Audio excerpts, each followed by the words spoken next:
HOA Karen drove cement trucks across my little bridge. The trap I set cost them millions. The bridge everyone ignored. Most people never noticed the bridge. It wasn't big. It wasn't impressive. Just a narrow wooden and steel structure crossing a shallow creek at the edge of my land. But that little bridge was the only direct access point between the main road and a large undeveloped section behind my property. And more importantly, that bridge was mine.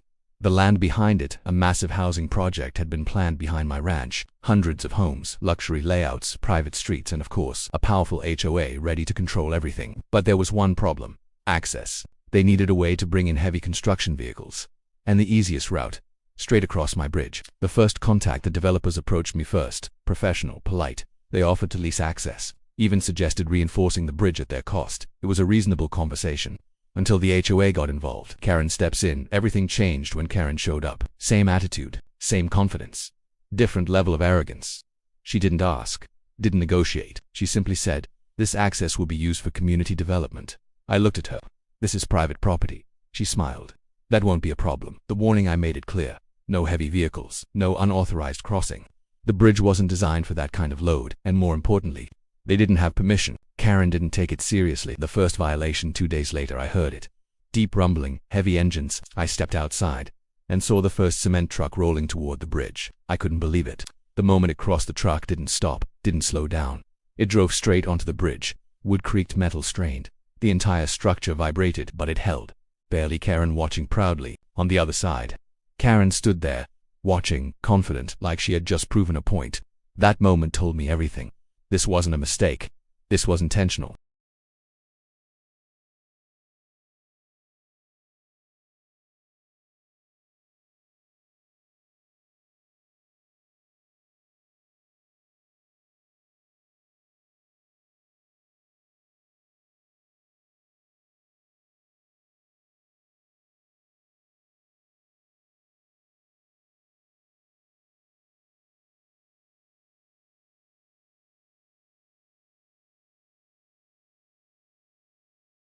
The real problem: one truck turned into 3, then 5, then a steady flow. Cement trucks, supply vehicles, heavy machinery, all crossing a bridge never meant for that weight.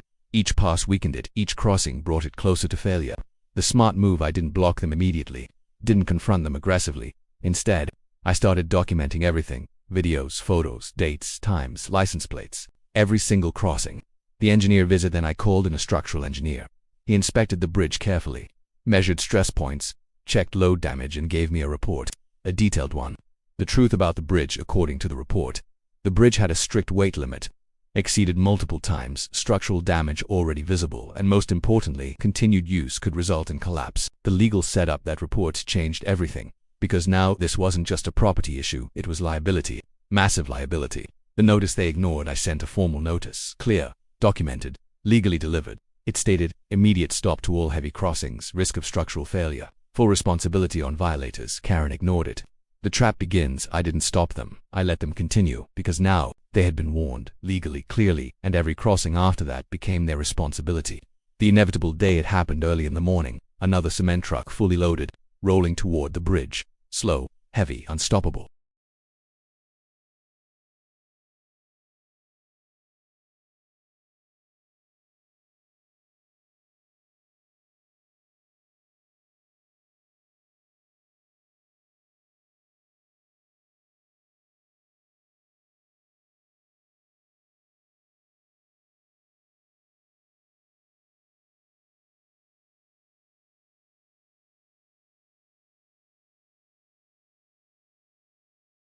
The collapse halfway across.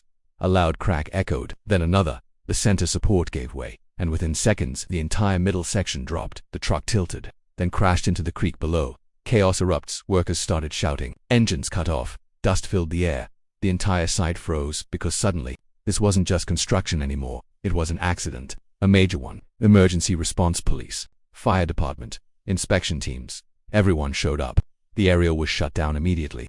The investigation begins. Authorities reviewed everything: the crossing history, the load limits, the warnings, and then my documentation, the critical detail. That's when it all turned, because I had proof, clear proof, that they were warned multiple times in writing.